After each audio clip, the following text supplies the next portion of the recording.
तो आप एक फोन लेना चाहते हो। अब कितने क्वेश्चंस आते हैं दिमाग में, कितने का फोन होगा, किसकी बैटरी अच्छी है, किसका कैमरा अच्छा है, किसका प्रोसेसर अच्छा है, कौन सी कंपनी का फोन लेना चाहिए, एटसेट्रा एटसेट्रा।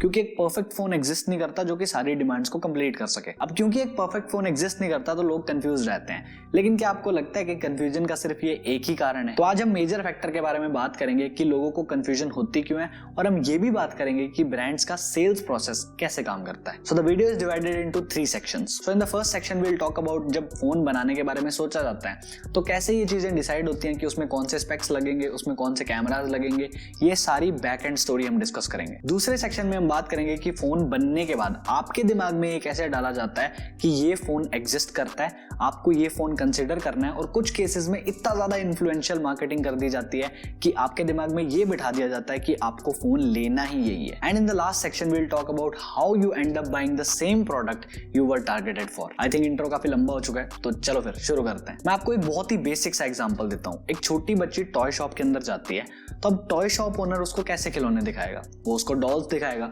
वो उसको डॉल हाउसेस दिखाएगा, वो उसको पिंक कलर की कुछ स्टेशनरी चीजें दिखाएगा क्योंकि लड़कियां उसी से इंप्रेस होती हैं। ऐसा तो नहीं है कि वो उसको कार, जीप या फिर रिमोट कंट्रोल हेलीकॉप्टर दिखाने लग जाएगा। ये तो नहीं होगा, क्योंकि उस शॉप ओनर को पता है कि ये बच्ची कौन सी कैटेगरी में लाइक करती है और उसको कौन सा प्रोडक्ट बेचना है। सो किसी भी प्रोडक्ट का मेन एलिमेंट यही होता है कि आपको अपनी टारगेट ऑडियंस पता होनी चाहिए, तभी वो प्रोडक्ट बिक सकता है। अब इस एग्जांपल से जंप करते हैं स्मार्टफोन्स पे।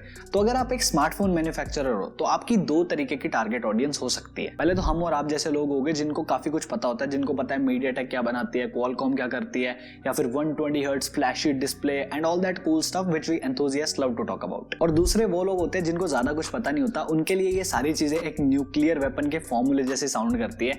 उनके लिए 64 मेगापिक्सल्स मतलब अच्छी फोटो, ज्यादा रैम मतलब फोन तेज चलेगा। So basically you got the point कि 2 तरह की टारगेट ऑडियंस होती है। अब क्योंकि कंपनीज को पता है टारगेट ऑडियंस कौन सी है और हमें पता है हम कौन सी कैटेगरी में लाइक करते हैं, अब आते हैं चैलेंजेस। अब कंपनी के लिए बहुत बड़ा चैलेंज ये आता है कि उसको अपनी ऑडियंस को क्या पसंद कराना है। ध्यान रखना, मैं ये कह रहा हूं क्या पसंद कराना है, मैं ये नहीं कह रहा आपको क्या पसंद है। तो इस प्रोसेस के अंदर ब्रांड्स 2 पार्ट्स में बढ़ जाते हैं, जैसे कि Xiaomi, Realme, OnePlus, ये सारे आगे उस कैटेगरी में जो एंथुसियास्ट को टारगेट करते हैं। दूसरी कैटेगरी होगी Vivo और Oppo वाली जो कि नॉर्मल लोगों को टारगेट करते हैं। फिर आते हैं Samsung और Apple जो दोनों तरफ का गेम खेलते हैं। सो ये तो था कि ब्रांड ने एक ऑडियंस चूज कर ली। अब आगे बात करते हैं कि वो फोन में स्पेक्स कौन से लगेंगे, वो फोन कौन से मटेरियल का बनेगा, उस फोन की एंटायर फील जो होगी वो कैसी होगी। सो ये पता करने के लिए हम 2 फोन्स लेते हैं अलग अलग कैटेगरी से। एक हम लेते हैं Realme X3 जो कि एंथुसियास्ट वाली कैटेगरी में आ जाता है, एक हम लेते हैं Vivo V20 जो कि नॉर्मल लोगों की कैटेगरी में आ जाता है। सबसे पहले बात करते हैं Realme X3 की। अब क्योंकि एक Realme का फोन है तो ऐसे तो हो नहीं सकता कि इस फोन में नंबर्स की कमी होगी, लेकिन क्या वो नंबर सबको इंप्रेस करने के लिए डाले होते हैं?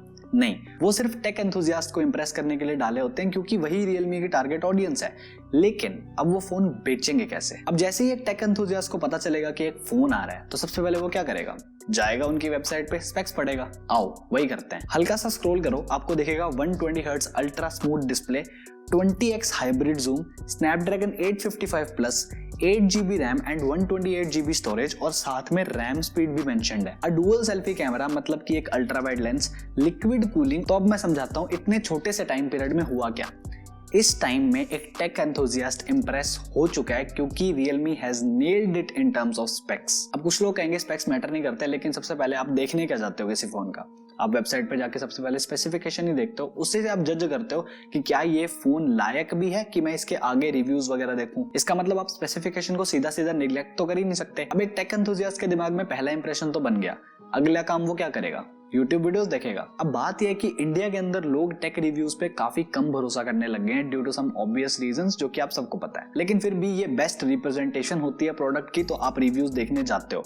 इसके बाद जो होगा उसको ध्यान से सुनना। अगर रिव्यूज में कोई आपको अपनी फीलिंग्स बताने लग जाए कि देखो ये फोन की फील तो मतलब कमाल की है, मजा ही आ गया, या फिर इस फोन की वाइब्रेशन मोटर बहुत ही तगड़ी है, तो पॉसिबिलिटी है कि आप लोग उसकी बातों पे पूरी तरह से विश्वास नहीं करोगे क्योंकि ये चीजें सब्जेक्टिव हैं। अब लोगों को पसंद नहीं आता कि रिव्यूज के अंदर जब सब्जेक्टिव बातें होती है, जब फीलिंग्स आने लग जाती हैं, तो लोगों को वो चीज पसंद नहीं आती कि तुम फीलिंग्स मत बताओ, तुम ये बताओ प्रोडक्ट एक्चुअल में करता क्या है। जैसे कि अगर तुम बेंचमार्क स्कोर्स दिखा रहे हो तो हमें साथ में गेम खेल के दिखाओ ताकि हम श्योर हो सके सके कि हाँ फोन सच में लैग नहीं करता, या फिर हमें कैमरा सैंपल्स दिखाओ सो दैट कि हम सच में श्योर हो सके कि क्वालिटी अच्छी ही है। ये चीजें हम आपको बता सकते हैं क्योंकि इन सबको मेजर करा जा सकता है। लेकिन कुछ चीजें होती है जिनके लिए हमारे पास कोई यूनिट्स नहीं है।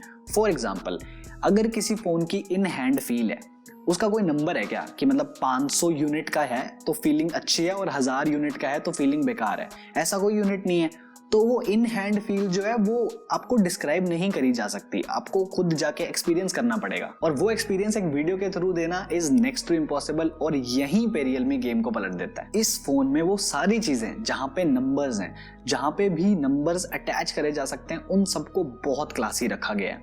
लेकिन ऐसी कोई भी चीज जिसके साथ नंबर अटैच नहीं करा जा सकता, फीलिंग्स आ जाती हैं, उस चीज में कॉस्ट कटिंग कर ली गई है। जैसे कि इन हैंड फील, जैसे कि वाइब्रेशन मोटर, जैसे कि यूआई, जैसे कि ऑप्टिमाइजेशन, ये सारी चीजें डिस्क्राइब करना नेक्स्ट टू इम्पॉसिबल है। आप नहीं देख सकते इस चीजों को। अब रिव्यूअर्स अपनी फीलिंग्स को पोर्ट्रे नहीं कर सकते क्योंकि फिर लोगों को पसंद नहीं आता, तो ये सारे पॉइंट्स हाईलाइट ही नहीं होंगे। तो वो काइंड ऑफ पॉजिटिव रिव्यू अपने आप बन जाएगा, चाहे रिव्यूअर की इंटेंशन हो चाहे ना हो। तो उससे हुआ क्या, व्यूअर के अंदर एक पॉजिटिव नोट चला गया, एंड अब एक चीज रह गई है, वो है फोन खरीदना। Now let's move on to the different side of the coin. Vivo V20 पे आते हैं। अब ये फोन जनरली मिलता कहाँ है, ऑफलाइन मार्केट में, यानी कि नॉर्मल लोगों को टारगेट करा गया है। अब वो सारी चीजें जो कि टेक एंथुसियास्ट वाले मामले में बहुत मैटर करती है, वो यहाँ पे इतनी ज्यादा मैटर नहीं करती। फॉर एग्जांपल, इस फोन का जो प्राइस है वो है 25,000। अब जरा इसके स्पेक्स पे नजर डालते हैं। Snapdragon 730, 44 megapixel I focus selfie, ये सारे वर्ड जरूरी हैं, 64 मेगापिक्सल नाइट कैमरा, एड्रीनो 618 का जीपीयू, और ऐसे ही कुछ और नंबर्स हैं। तो यहाँ पे क्या हो रहा है, यहाँ पे नंबर सिर्फ उसी चीज के साथ अटैच करे जा रहे हैं जिसके साथ इन हैंड फील में एक्सपीरियंस करा जा सके। जैसे कि कैमरा, अगर 64 मेगापिक्सल से अच्छी फोटो आ गई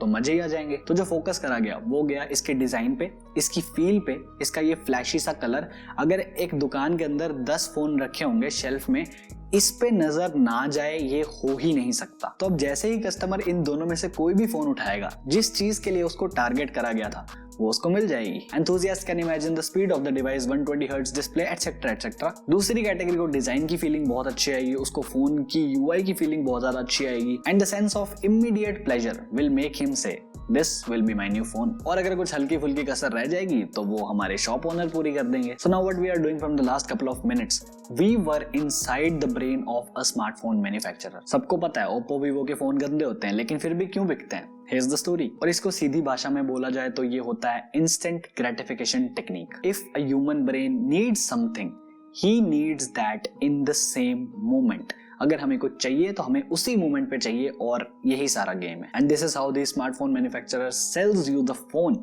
which they want. Although it was a very simple video, but we had a deep conversation. Late upload करने का रीजन ये है क्योंकि मैं एक ब्रेक पे था, एंड लाइव स्ट्रीम ना करने का रीजन कुछ और है, and I am extremely sorry for that. And these are 2021 goals जो कि मैंने सेट करे हैं अपने सोशल मीडिया करियर के लिए। ये मैंने ट्विटर पे पोस्ट किया था। In case anybody is interested तो आप मुझे ट्विटर पे फॉलो कर सकते हो या फिर इंस्टाग्राम पे फॉलो कर सकते हो, हैंडल आपकी स्क्रीन पे आ रहा होगा। And happy new year from me to you, your family and your loved ones. So yeah, thank you so much for watching.